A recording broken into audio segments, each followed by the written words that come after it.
You'll embarrass us. Please don't come. That's what my son said. Into the phone, without hesitation, as if I were asking to attend a stranger's event, not my own grandson's graduation.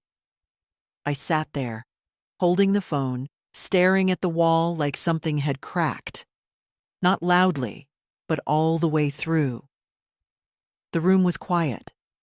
My hands were resting in my lap, and I could see the veins more clearly than ever. Blue, like lines on an old map, the kind they don't print anymore. I'd been looking forward to that day for weeks. I'd even bought a new dress. Navy blue, simple. I'd chosen it because it looked clean and honest. I thought it said, "I know I'm not fancy, but I came with pride." Instead, I sat in my chair for a long time while his words echoed in my head. "You'll embarrass us." He didn't say I wasn't welcome.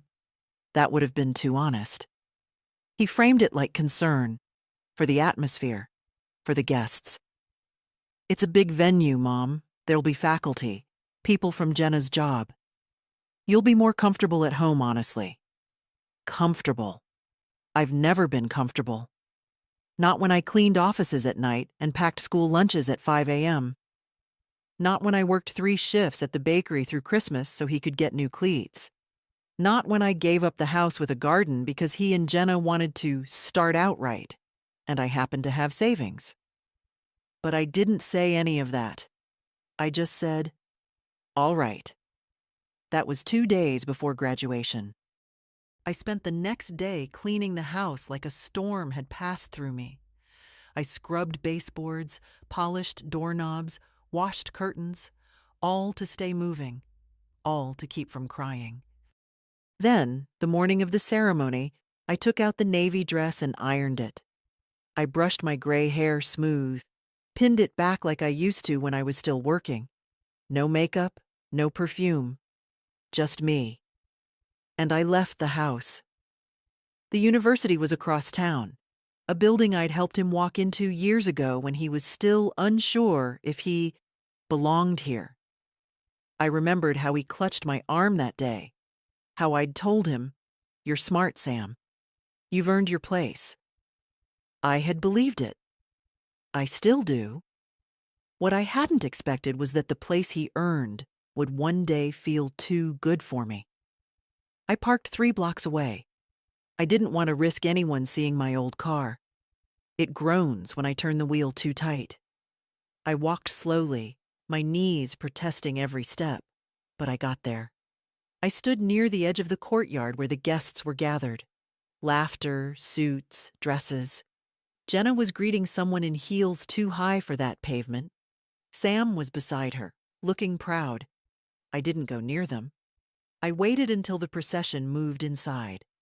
I followed the stream of people and found a seat in the very last row of the auditorium. No one noticed me. I didn't expect them to. The dean spoke, then the valedictorian. Then row by row, the students rose and crossed the stage. I searched for his face.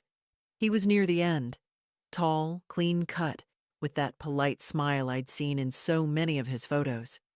They said his name, and applause filled the room. I clapped once, quietly. And then, something strange happened. He turned, diploma in hand, eyes scanning the crowd. And for 1 second, I thought he saw me. Just a flicker. Then his gaze moved on. Maybe it wasn't me he was looking for. Maybe it was Jenna's parents, or someone from the firm. I stayed seated until the room began to empty. Then I stood, walked back out, same stiff walk, same slow breath. The sun was lower now, painting everything in gold like it wanted to soften the truth. I reached my car, sat behind the wheel, and I let my hands shake for a minute. Then I reached into my bag and pulled out the card I'd brought, the one with a small check inside. I tore it in half, and I drove home. He wasn't always like this. When Sam was little, he had the gentlest heart. At 5, He used to sneak into my bed in the middle of the night just to wrap his arms around me. "I had a bad dream, Mama." That's what he'd say, pressing his face into my back. He always called me Mama when he was frightened or tired. I remember once, when he was 9, he came home crying because a boy at school said his shoes looked cheap. I'd gotten them on sale at the hardware store. Money was tight that year. The bakery wasn't doing well, and the old Dodge needed a new transmission. But I'd still wrapped those shoes in bright paper and told him they were strong, like construction boots, like his father used to wear. "I don't care if they're not cool," he'd told me later that night, sitting on the kitchen counter with a glass of milk. "I just want you to be proud of me." I told him I was proud every single day. When his father died, Sam was only 11. I thought the world would split in half from the pain, but it didn't. It just got quieter. I went back to work the next morning. Early shift at the bakery, then nights cleaning office buildings. I stopped wearing makeup. Stopped reading books for fun. There was no space left for softness. But I never missed a parent-teacher meeting. Never skipped a school play. Never once forgot to pack his lunch. His friends' mothers wore perfume and had French tips. I wore sensible shoes and smelled like bleach. Still, he always looked for me in the crowd, always ran to me after. He loved that I worked at the bakery. When he was in middle school, he used to come in after classes, sit behind the counter, and steal lemon bars when he thought I wasn't looking. "You're gonna get me fired," I used to joke. "You own the place," he'd laugh. But things shifted when he started high school. It wasn't sudden. It never is. It began with little things. A correction here, a sigh there. "Mom, can you not wear that jacket when you come to school?" Or, "Don't bring the plastic bag, just hold the food." Then came the silences. Then came Jenna. I never disliked her. She was polite, ambitious, always dressed like she stepped out of a catalog. But she never looked me in the eye. Always that tight smile, that half nod. I could tell she saw me as someone temporary, decorative, a placeholder in Sam's old life. When they got married, I offered to pay for the photographer. She smiled, said thank you, and then upgraded the package without telling me. Sent me a bill 4 times the amount I'd offered. I paid it. I told myself it wasn't worth making noise. Noise embarrassed Sam. He became quieter with me after that, more formal, like we were distant cousins who shared a bit of blood and not much else. He still called on birthdays, still came by for Thanksgiving. But it was all surface. No late-night calls, no, "Mama, I'm tired," just emails about escrow and loan documents. I blamed myself. Maybe I made him too soft. Maybe he needed that distance to become who he was. Maybe I should have sent him to that out-of-town school when they offered the scholarship. But back then, he cried at the thought of leaving me. I didn't want him to suffer. I wanted him to feel safe. I thought I was giving him roots. But maybe I only gave him weight he didn't want to carry. I'm not a fool. I know how I look in their world. I don't have an education. I don't have networks. I still keep my savings in a manila envelope hidden in a box of flour. Old habits from years when trust in banks wasn't a luxury I could afford. But I also know this. I raised a man. I paid for his first car. I gave him a home when he couldn't afford rent. I covered the deposit on their first house. And when Jenna was pregnant with their second, and they didn't know how they'd manage with just one income, I sent them a check without asking for anything back. And I've never, not once, been thanked in a way that felt real. I didn't go to graduation for attention. I didn't go to embarrass anyone. I went because my grandson was getting his diploma. because he'd worked hard, because I was proud, because I'm part of this family, even if they've done their best to forget that. I thought, maybe, if I just stayed in the back, didn't talk to anyone, didn't stand out, maybe it would be okay. But the thing is, silence never protects you. They still find ways to make you feel like a mistake. The silence after the ceremony was worse than the phone call. No one called to ask if I'd been there. No one mentioned seeing me. Not Sam.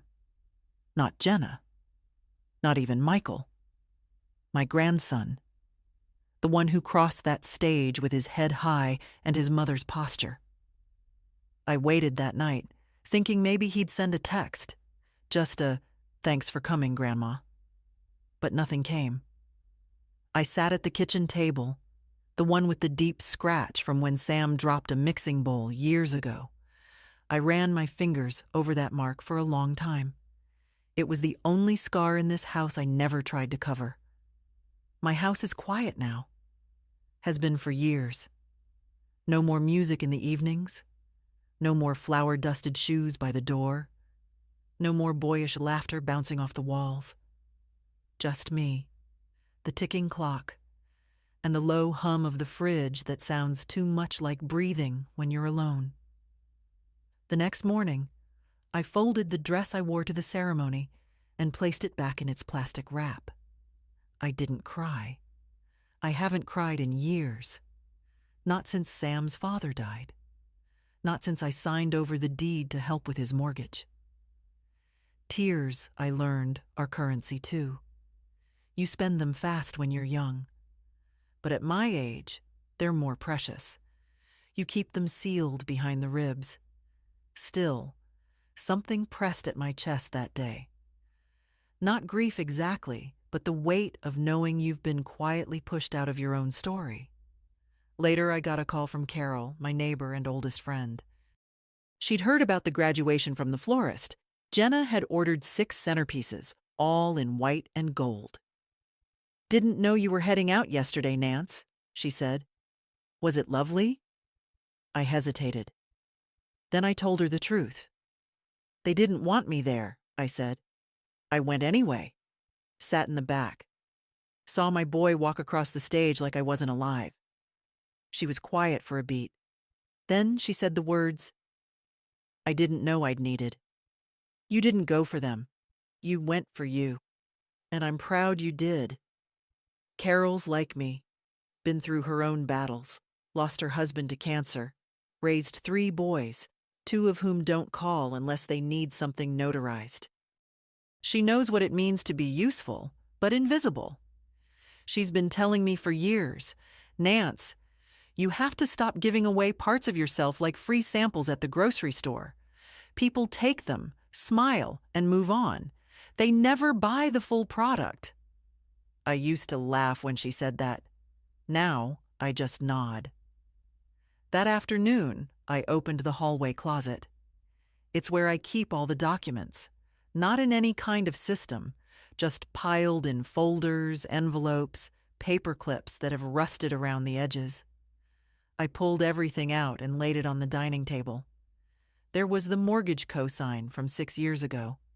The $25,000 check I wrote when Jenna decided to take a sabbatical to focus on the kids. Receipts from the new windows they installed. I remember Sam saying, "You'll feel safer knowing the boys are warm, won't you?" Of course I had nodded. What else was I supposed to do?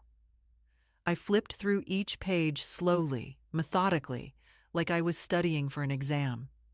These papers weren't just numbers.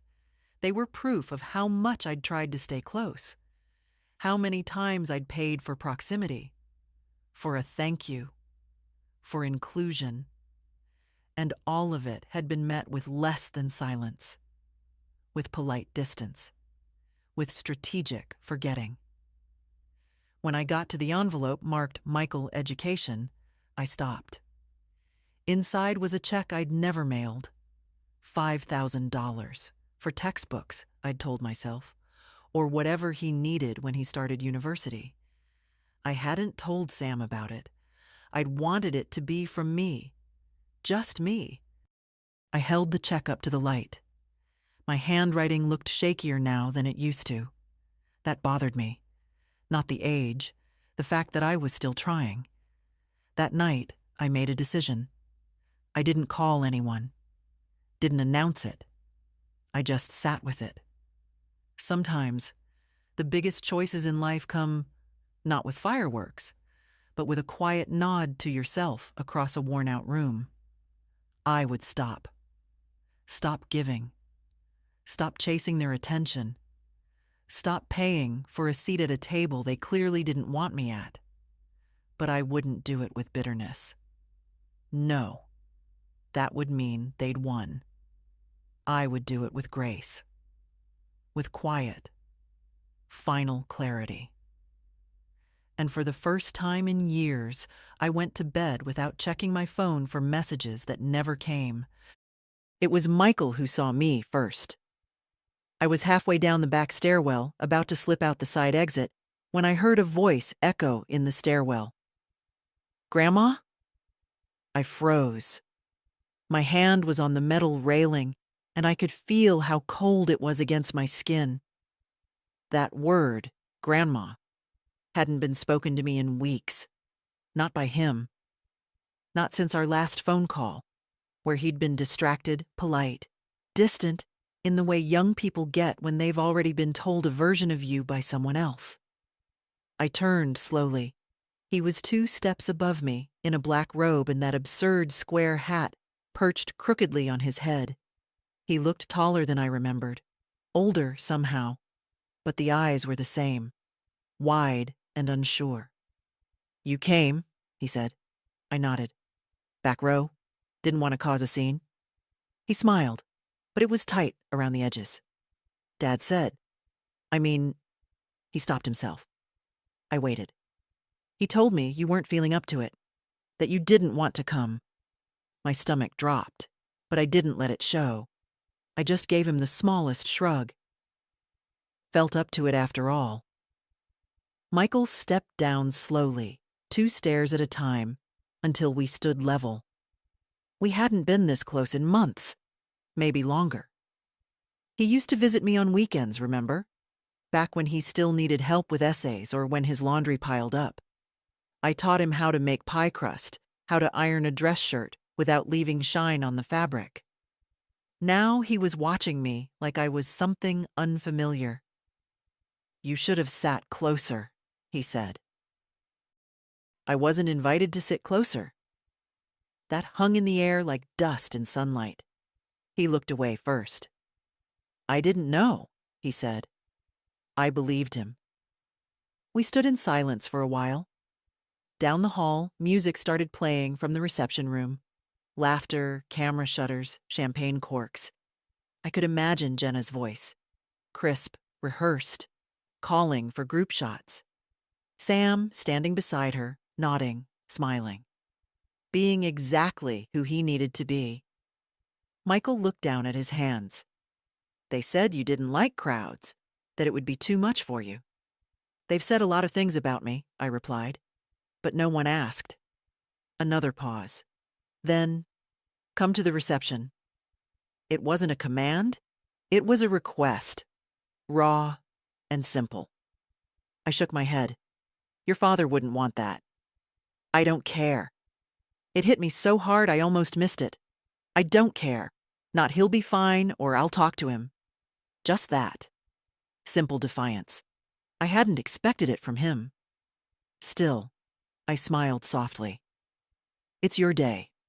Go be the star." He looked at me like he wanted to say something more, but I was already turning back to the stairwell. At the door, I paused. "You looked good up there, Michael."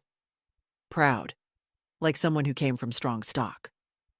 He flushed, that sweet, embarrassed flush I remembered from when he was 12 and spilled jam on the church pew.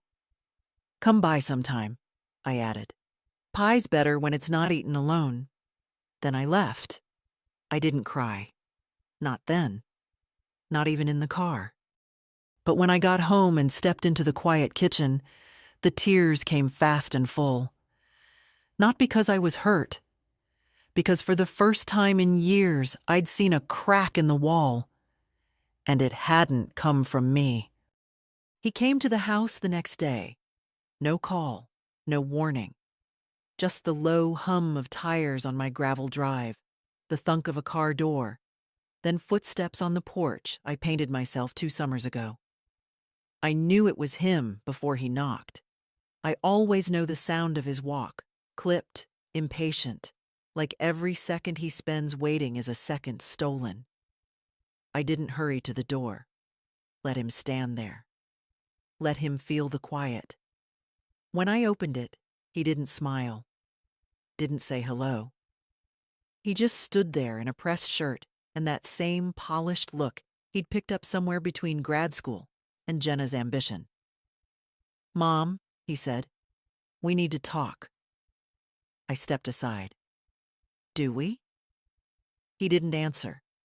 Just walked in like it was still his house, like he'd never left laundry on the couch, never eaten cereal straight from the box while I folded invoices at the table.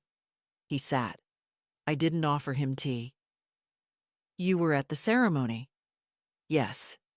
"You didn't tell me." "You told me not to come." He blinked, but only once.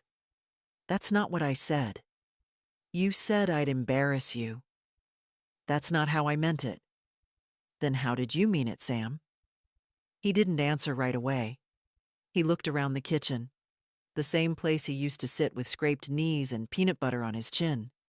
Now he looked like a guest, or worse, a client. "I just thought," he sighed. "Jenna's parents were there, her boss, a lot of important people. And I wasn't important." "That's not what I said." "But it's what you meant." Still no tea. Still no apology. "Mom, look," he said, softening his voice like I was a confused child. "You don't understand how these events are. There's a way things are done. Appearances matter. Jenna's very involved in the board." "I raised you," I said, low and even. "Alone. I packed your lunches, paid your tuition. I didn't care how things looked when I was scraping together coins to keep the heat on. I did what mattered." "That's not fair." I leaned forward. "No. What's not fair is sitting in the back row of your grandson's graduation while his father pretends she doesn't exist." He stared at me then. For a second, I thought I saw something shift. Maybe guilt, maybe shame, maybe just the shock of being spoken to without deference. "I just didn't want drama," he said. "You didn't want me." "That's not true." "Then why am I always the part you try to hide?" He didn't have an answer. I stood up. My knees popped, a reminder of how long I've been bending for him. "I'm not your problem, Sam. I'm not an inconvenience or a liability or a piece of old furniture you keep in the shed, just in case. I'm your mother. And if that makes you uncomfortable, that's your burden to carry." He stood too, slower. "I didn't mean to hurt you." "But you did." Silence. Then, "I'll talk to Jenna. We'll figure something out." I nodded, but not in agreement, just acknowledgement. He still didn't understand. He moved toward the door, then paused. "Michael said he saw you. That you talked." "We did." "I don't want him caught in the middle." I met his eyes. "Then don't put him there." He left without another word. I watched his car disappear down the street, tail lights fading into the midday sun. Still no tea. Still no apology. But also, no retreat. Carol brought lemon cake. She always does when things go bad. Not store-bought, her own recipe, heavy on the zest, light on the sugar. She knows I don't like things too sweet anymore. "You get less tolerant with age," I once told her, "of sugar, of silence, of people who talk down to you in your own kitchen." She laughed then. She didn't laugh today. She came in without asking, like she always does, set the cake on the counter, and looked me over. "You look tired." "I am." "Tea?" "I didn't make any." "I will." And just like that, she moved around my kitchen like it was hers, filled the kettle, pulled down the chipped cups, sat across from me once the water boiled. "So," she said, "he showed up?" I nodded. "Let me guess. Said you misunderstood, that it wasn't what he meant." "He said appearances matter." Carol snorted. "They do, but so does truth, and dignity, and having a spine." She poured the tea and handed me a slice of cake. "Eat." I didn't touch the fork, just stared at the steam curling out of the cup. "I'm tired, Carol." "I know. I feel like I've been running after him my whole life, trying to be whatever he needed, a roof, a safety net, a blank check. And now?" I looked at her, the woman who's known me through 2 deaths, a broken bakery oven, and a flooded basement, the only one who's ever said what others won't. Now I want to stop. She didn't smile, didn't nod, just sipped her tea and said, "About damn time." We sat in silence for a while. Outside, the wind moved through the oak trees. A dog barked somewhere down the street. I could hear the hum of life continuing without needing to be asked. Carol put her cup down. "You still pay their mortgage?" "Yes." "Utilities?" "Yes." "Private school for Michael's brother?" "Yes." She shook her head. "You're funding the lives of people who won't let you be seen." That landed hard. It wasn't cruel. It was just true. "I don't know how to stop," I whispered. "Yes, you do," she said. "You just don't want to feel like the bad guy. I don't want to punish them. This isn't punishment, Nance. It's correction. You've been underwriting their comfort at the cost of your own value. It's time you close the tab." I swallowed hard. "I went through the papers yesterday," I said. "All of them, checks, bank wires, cosigns. It's hundreds of thousands. And I can't even remember the last time he asked how I was feeling." "That's because he doesn't think he has to." I looked down at my hands. "Do you think he ever loved me? I mean, really?" Carol didn't answer right away. Then she said, carefully, "I think he loved you the way children love things that are always there. The porch light, the warm meal, the soft landing. But that's not the same as respect." I felt something crumble inside me, not like breaking, like an old dam finally loosening under pressure it was never meant to hold. "I'm so tired of being useful." "Then stop." I looked at her. "It's not that easy." "Yes, it is. You pick up the phone, you call the bank, you say, 'No more.'" The kettle had gone quiet. The tea was cooling. Carol reached across the table and placed her hand over mine. "You're allowed to stop, Nancy. You don't owe them your whole life." And for the first time in years, I started to believe that maybe she was right. That night, I didn't sleep. I lay in bed with the windows cracked open, letting in the hum of crickets and the distant rush of wind through trees. The ceiling fan made its soft ticking sound, and every once in a while, a car passed down the road. Nothing loud, nothing urgent, just the world continuing on. But I was awake. I was thinking about the file cabinet in the hallway, the one I've kept locked for years, mostly out of habit.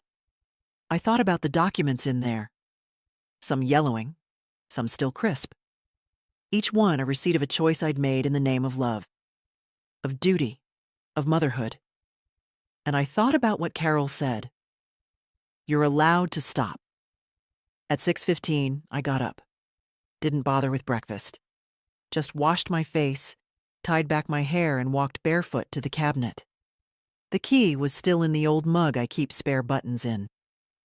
I turned it slowly, like opening a door to something sacred. Inside were 12 folders, each labeled with my handwriting.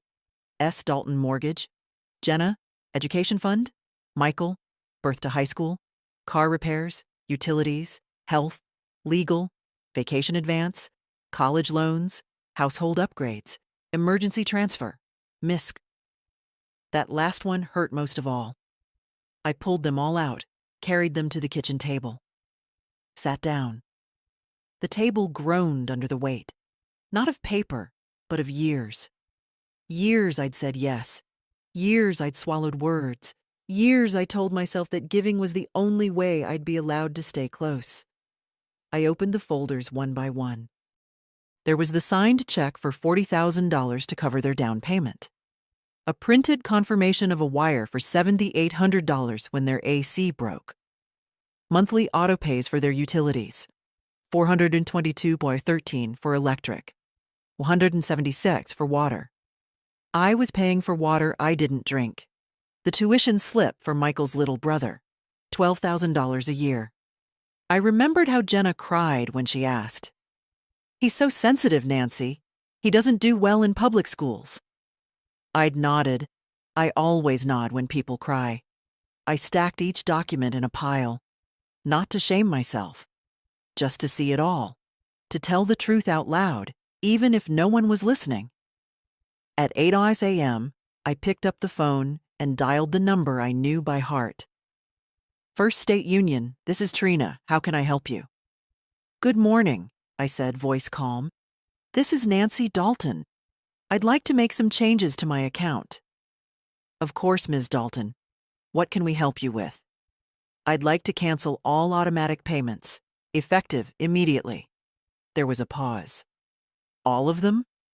"Yes, all of them." "And is there a particular reason?"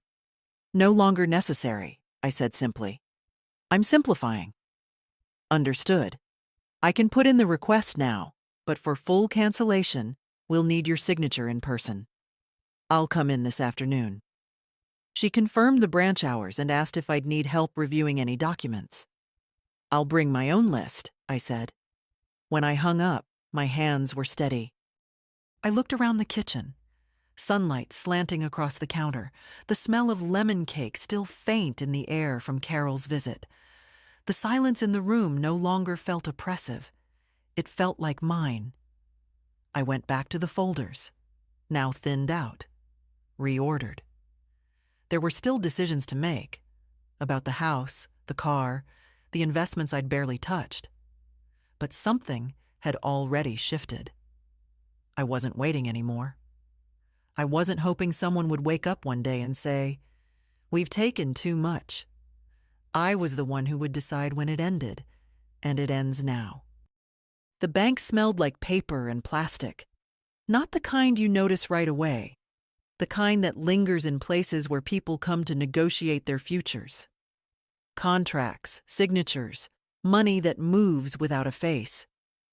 I hadn't been inside in nearly a year. Last time was to authorize a new debit card for Jenna. Hers had accidentally expired. I remembered standing at the counter, her text coming in. "Can you ask them to expedite it? I've got a conference this weekend." No please, no thank you. Just expectation. Entitlement in 7 words. This time, I didn't bring my phone. I wore my beige cardigan, the one with buttons shaped like seashells. I brushed my hair back, applied a touch of lipstick. Not for anyone in particular. Just because I wanted to look like someone who belonged. A young man greeted me in the lobby. "Ma'am, do you have an appointment?" "My name is Nancy Dalton," I said. "I spoke with Trina this morning." He checked a screen and nodded. "Yes, she's ready for you. Right this way." He walked too fast. I kept up anyway. Trina was younger than I expected. Late 20s maybe. Polished, efficient, trying hard to look older than she was. She smiled when she saw me, but her eyes stayed on her screen. "Good afternoon, Ms. Dalton. Please, have a seat." I sat across from her, hands folded on the desk. "I've suspended all your automatic payments per your call," she said, tapping on a keyboard. Now we'll finalize the cancellations. I just need your signature here. She slid a document forward. And here. I took the pen. My fingers trembled once, then steadied. The sound of the pen on paper was sharp and final. I signed my name like it was the first time I'd done it for myself. Perfect, she said. Would you like to receive notifications for any new requests to reinstate payments? Yes, I said. And no one else is to have access to my accounts. No power of attorney. No linked cards. No exceptions. She paused. I see there was an existing secondary access. Remove it. Yes, ma'am. I leaned back, letting the words settle in the room. Trina typed swiftly, her nails clicking against the keys. When she finished, she turned the monitor toward me. All cleared, she said. You're in full control now. It was such a simple sentence, but something in my chest softened, like a knot had finally untied. Thank you, I said. Is there anything else you'd like to do today? Update your will, perhaps? We have in-house legal services. No, I said, but I'd like to set up a new account. Certainly. What kind? A trust account. For my grandson. Trina blinked. Michael Dalton? Yes, his name only. I want to transfer a portion of my funds there. Managed, protected, for his future. But not a dollar of it goes to his parents. She hesitated. That's entirely up to you. It is. She nodded and began typing again. We spent the next hour going through forms, signatures, verification calls. It was the longest I'd spoken in days, but I didn't feel tired. I felt precise. When it was done, she handed me the folder. Michael will receive notification within the week. You'll receive updates every quarter, and you have full authority to revoke or redirect the trust. I stood, collected my bag, buttoned my cardigan. Trina looked up. Ms. Dalton? Yes. I hope I'm not overstepping, but... She hesitated, then smiled. Smaller this time, more real. That was one of the clearest, calmest reversals of control I've ever seen. I looked at her, at this young woman who didn't know my history, didn't know what it cost to sit in that chair. Sometimes, I said, the clearest choices come after the longest silences. She nodded, and I left. Outside, the sky was pale with early afternoon. The breeze smelled faintly of grass and pavement. I stood on the sidewalk, clutching the folder against my chest like a shield, and for the first time in decades, I didn't feel like I owed anyone an explanation. They started calling that night. It was Jenna first. Of course it was. She always called before Sam when something needed fixing, especially if it involved numbers. She left a message at 9:14 p.m., her voice light and falsely sweet, like she was reminding a neighbor to return a casserole dish. Hi, Nancy. I think there's a small issue with the water bill, probably just a tech error. Would you mind checking your account? Let me know. Hope you're doing well. I didn't respond. At 9:37, Sam called. He didn't leave a message. At 10:02, a text. Did you change something with the bank? I didn't answer that either. I turned off the light, climbed into bed, and slept soundly for the first time in weeks. The next morning, it began in earnest. By the time I finished my coffee, I had 7 missed calls and 3 new voicemails. One from Jenna, the tone sharper now. Nancy, we're getting error messages on every payment. The mortgage, the school, even the trash service. This isn't funny. One from Sam. Mom, I need to know what's going on. Did the card expire or something? We've got late fees racking up. And one from Michael. His voice was quiet, uncertain. Hi, Grandma. Dad's pretty upset. Something about the bank? I don't really understand, but are you okay? Can I come over? That one I saved. Around 11, the doorbell rang. I was in the kitchen, shelling peas into a metal bowl. I didn't hurry. Let them wait. When I opened the door, Sam was there. Alone. That surprised me. Jenna usually came to negotiations. Maybe she thought it would go better without her. "Mom," he said, already exasperated, "what the hell is going on?" "Good morning," I said, stepping aside. He walked in without waiting, same as always. Sat down at the kitchen table, arms folded, waiting for an explanation. I went back to my peas. "Jenna tried to pay the mortgage and the account's blocked," he said. "The gas company called. The tuition bounced. What did you do?" I stopped. "Stopped what?" "The payments." He stared. "Why?" "Because they're not mine to make anymore." "That's not how this works." I turned to him. "No, Sam. That's exactly how this works. My accounts, my money, my choice." He stood up, agitated now. "You can't just pull the plug like that, Mom. We have obligations. Michael's brother has a school trip next month. The house insurance." "I didn't sign up for those obligations." "Yes, you did," he snapped. "Every time you said yes, every time you offered to help, you built this system. And now I've dismantled it." He looked at me like I was speaking a language he didn't know. "This isn't you." "You don't know who I am," I said quietly. "You know the version of me that always says yes, the woman who signs checks without reading the fine print. That's not me anymore." He paced the kitchen, rubbing his forehead. "We can't just float all these bills. Jenna's work is seasonal. I have a conference coming up. If this goes on, you'll have to adjust." He stopped. "You're doing this to punish us." "No," I said. "I'm doing this to remember who I am." Silence stretched. He looked at me, then really looked. And for the first time in a long time, I saw uncertainty in his face. Not anger, not entitlement, just a flicker of recognition.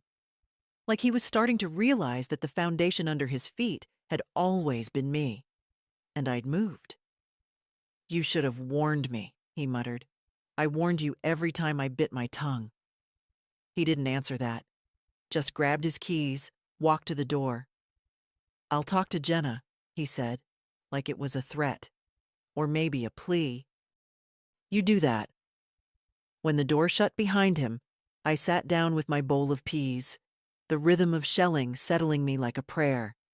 It had begun, and I wasn't afraid. I made the appointment with Mr. Heller the next morning. He's been my lawyer for over 20 years, handled the bakery sale, the first deed on this house, even drafted the trust fund back when I thought Michael's college savings might need protecting. We've never been friends, but we've always understood each other. He doesn't talk down to me, doesn't assume I need explaining. I appreciate that in a man. His office hasn't changed in a decade. Same dusty leather chairs, same photos of his grandkids on the bookshelf. When I arrived, he stood and shook my hand with a warmth that wasn't quite affection, but close enough. "Ms. Dalton," he said, "haven't seen you in a while." "I've been busy paying for other people's lives," I replied. "But that's ending today." He raised an eyebrow. "Sounds like I should make coffee." I handed him a folder. Everything I'd pre-organized, updated account statements, a summary of transfers, and a handwritten note titled "Estate Adjustments, Non-Negotiable." He flipped through the papers. "You're not hesitating." "No, David, I've done enough of that." He nodded slowly. "And your son?" "We'll manage." "And your grandson?" "He's the reason I'm here. I want to make sure what I leave actually reaches him." We spent the next 2 hours going over everything. He updated my will, removed Sam as executor, replaced him with an independent trustee. Set the terms of the new irrevocable trust. Michael receives full control at 30, with stipends for education and emergencies until then. A clause for medical hardship. A clause for early withdrawal only with notarized justification. I wasn't about to hand over another cent just because someone said, "We're a little tight this month." Then came the house. I looked around his office while he drafted the quitclaim paperwork. I know Sam always assumed this house would be his. Mr. Heller didn't respond. He never comments on family dynamics, but I saw the flicker in his eyes. "I want it kept out of probate," I said. "If I pass, I want it to go to Michael directly, or sold, and the proceeds added to his trust." He made notes. At one point, he leaned back and asked, "Do you want to leave anything to your son at all?" I considered that for a long moment. Then I said, "No. Not out of spite. Not out of anger. Just because it was time to let the tether go. We signed everything. He gave me copies, explained the timeline, the next steps. I listened. I understood. When it was done, he stood to walk me out. "Ms. Dalton," he said, "for what it's worth, I've seen a lot of families like yours. Most of them never do what you're doing." "What's that?" "Taking back the narrative." I smiled. "Good," I said, "because I'm not finished yet." Michael came by that Sunday. I heard his car before I saw it. That soft rattle of the muffler, the slight squeal when he reversed too fast. He always parks crooked, half off the gravel, just like his father did at that age. Some habits are inherited whether you want them or not. I was in the garden when he walked up the path, his shoes crunching on dry leaves. I didn't stand, just wiped my hands on my apron and nodded at the chair across from me. "Grandma," he said. "Michael." He sat, looked around. "Your roses are taller than last time. They don't need much to grow, just space and time." He didn't smile, just nodded, pulling at a loose thread on his sleeve. "I guess you know why I'm here. I imagine your parents sent you." "Sort of, but I wanted to come." That caught my attention. He leaned forward, elbows on knees. "Everything's gone to hell at the house. Mom's in a state. Dad's, well, he's quieter than I've ever seen him.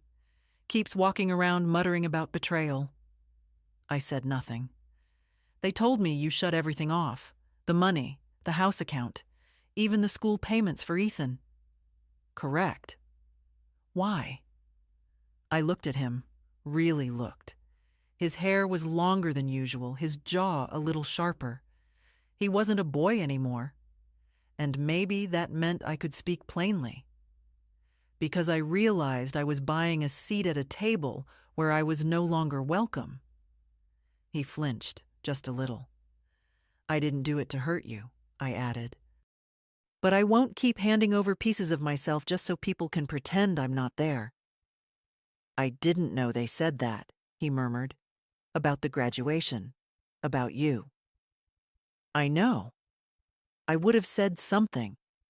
"No," I interrupted gently. "You would have been caught in the middle, and that's not your place." He stared down at his hands. "It's just, I never thought it would get this bad. I mean, I knew things were weird, but I figured you were okay with it. You always seemed so quiet." "Being quiet doesn't mean being okay." He nodded slowly. There was a pause, then he looked up. "I got a letter from the bank." "Mm-hmm. About a trust. In my name. From you." "Yes? Why?" "Because I still believe in you." He looked stunned. "Even after all this?" "You're not them." He rubbed a hand across his face. "I don't know what to say." "You don't have to say anything." "I want to. I want you to know. I've been watching. I've noticed things. For years, honestly. How Mom always asks for more. How Dad acts like he earned things that came from you." He paused. "I used to think that's just how families worked. That parents keep giving and kids just take. But now? He shook his head. I don't want to be like them. I felt something shift in me then. Not joy, exactly, but a kind of settling, like watching the last puzzle piece fall into place. You won't be, I said. Not if you keep asking yourself that question. He smiled. Small, tired, but real. Thanks for trusting me. I trust who you're becoming. He reached across the table and took my hand. His grip was warm, strong, nothing like his father's. We sat there for a long while, watching the wind move through the rose bushes. No drama, no demands, just the sound of leaves and the quiet understanding that something between us had been repaired. Not everything needs to be said out loud. Some truths are best left to bloom on their own. They came on a Thursday, late afternoon, unannounced, with storm in their eyes. I saw the car pull up from my window, Jenna in sunglasses, arms crossed, Sam behind the wheel, jaw tight, like someone bracing for battle. They didn't come to talk. They came to reclaim something they thought still belonged to them. I didn't flinch. I opened the door before they knocked. You're not going to let us in? Jenna said. I stepped back. I didn't say that. She breezed past me like steam off a kettle. Sam followed, quieter. That worried me more. They sat at the kitchen table. I stayed standing. You blindsided us, Jenna began. You could have at least had the decency to talk to us before pulling everything out from under. I wasn't aware I needed permission to use my own money, I said. Sam sighed. Come on, Mom. This is serious. You cut off every support line without warning. Michael's tuition, the mortgage, utilities. I'm aware. We have a life, Jenna snapped. We have 2 kids. You don't just get to vanish like that. I didn't vanish. I stepped back. Same thing. No, I said. It's not. There was a long silence. Then Sam said, carefully, we just want to understand. That's all. No, I said again, but gently this time. You want to persuade. Or failing that, guilt. But you don't want to understand. He looked stung. Jenna looked furious. You've always helped, she said. From day one, and now, suddenly, you think you're the victim? I let the words hang. Then I sat down, looked them both in the eye. Do you know how much I've given you? They were quiet. I mean, truly, do you know? Do you know what your wedding photographer cost me? The house deposit? The new HVAC unit? The time I cashed in my annuity early so Ethan could go to a school where he wouldn't be too overwhelmed. Still silence. I've paid for 3 vacations I wasn't invited to. 2 cars I never rode in. Groceries I never tasted. Tutors I never met. Jenna shifted in her seat. Sam looked down. I'm not bitter, I continued. But I'm awake now. And I realize I've been financing your life to stay in your periphery. Not to be loved, to be tolerated. I won't do that anymore. Sam cleared his throat. This isn't how family works. No, I said, but it's how ours has. Jenna stood. So that's it? You're cutting us off like strangers? I stood too. No. Strangers get a handshake. You're getting clarity. She scoffed. What happens if something happens to you, Nancy? Who makes decisions then? I already did, I said. The will's been updated. The house is assigned. The money's secured. Everything's legal. Sam stood now, too. You changed the will? Yes. To Michael? To Michael. His face twisted. Not just anger, but something more primal. Loss. The shock of entitlement denied. He's a kid. He's the only one who still sees me. Jenna reached for her purse. You'll regret this. No, I said. I regret waiting this long. They didn't say goodbye. Just walked out, the screen door slapping shut behind them. I watched their car drive off until the dust settled. Then I went back inside. Boiled water. Sat by the window with my tea. The sun was starting to dip. The house was quiet again. But for the first time in years, that quiet felt earned. The letter came on Monday. Not an email. Not a text. A real letter. Thick cream envelope. Formal handwriting. I recognized it before I opened it. Sam's lawyer's office. He hadn't even written it himself. I sat at the kitchen table, letter opener in hand, staring at the name printed on the corner. Branford and Ellis, Family Legal. I opened it without flinching. Inside was 2 pages. Neatly typed. Precise language. No emotion. This letter serves to formally acknowledge recent alterations to the financial agreements previously maintained between Ms. Nancy Dalton and Mr. Samuel Dalton and his family. Given the long-standing nature of said arrangements, we request a clarification of Ms. Dalton's intentions moving forward, particularly in regard to educational support and property distribution.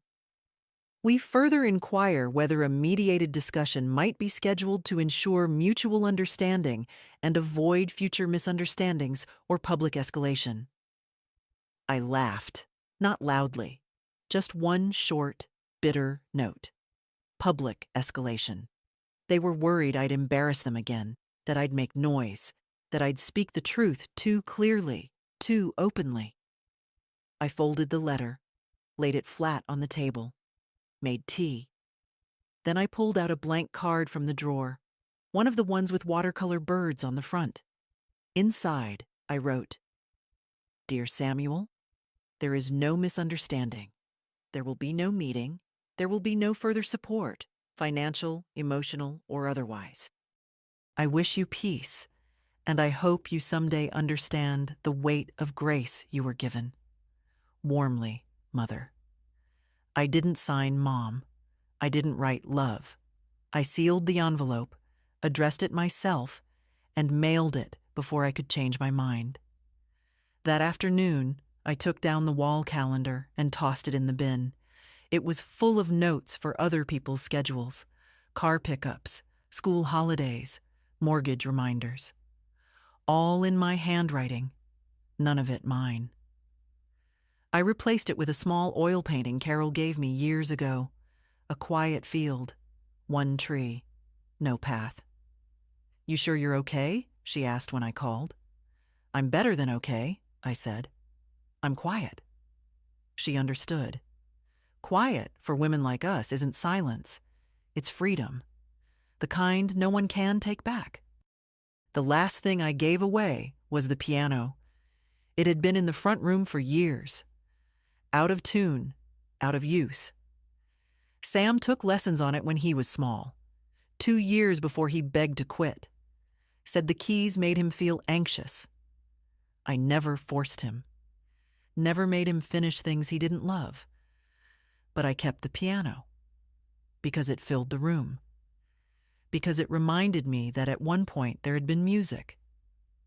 Last week, I called the local community center. Asked if they took instruments. The woman on the phone sounded surprised. "Does it still play?" she asked. "I don't know," I said, "but it still has weight."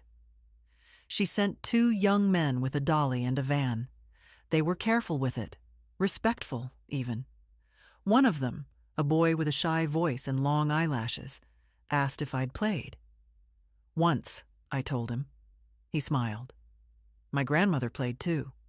Taught herself when she was 60. I nodded. It's never too late to make something sound again. When they left, the front room looked bigger, brighter. The floor where the piano stood had faded in a perfect rectangle. I didn't rush to cover it. Let it show. That evening, Michael came by. He didn't knock, just stepped into the kitchen with a bag of groceries and 2 cans of soup. "You always bring more than I need," I said. "I don't like you eating toast for dinner." "I like toast." He set the soup on the stove. We're making stew. Sit. And so I sat. I let him chop the carrots wrong. I let him season too lightly. I let him stir with a spoon that was too small. And it was the best dinner I'd had in years. Afterward, we played cards. We didn't talk about Sam. We didn't talk about Jenna. We didn't talk about anything that required histo-rye. Just the now. Just the flick of cards and the slow settling of trust into the air between us. Before he left, he paused in the doorway. "You really okay?" he asked. "I am," I said. "For the first time, I think I am." He kissed the top of my head, just like his father used to, when he still believed I could fix everything. When the door closed behind him, I sat alone for a while. Not lonely, just full. Full of my own space, my own time, my own story. You get to an age where you stop explaining your choices. You stop asking permission to be whole. You stop apologizing for not being who people needed you to be when they stopped seeing you as a person. I am no longer invisible. I am no longer convenient. And I will not be quiet to make others comfortable. If you're still reading, if any part of this felt like your life, then hear this. You're allowed to choose yourself. You're allowed to say enough. You're allowed to be the one who walks away with your back straight and your name still yours. And if you ever feel alone in that choice, just know someone out here made it too. And she's doing just fine. Follow for more stories like this. And if it touched something in you, leave a comment. Maybe it's time you told yours too.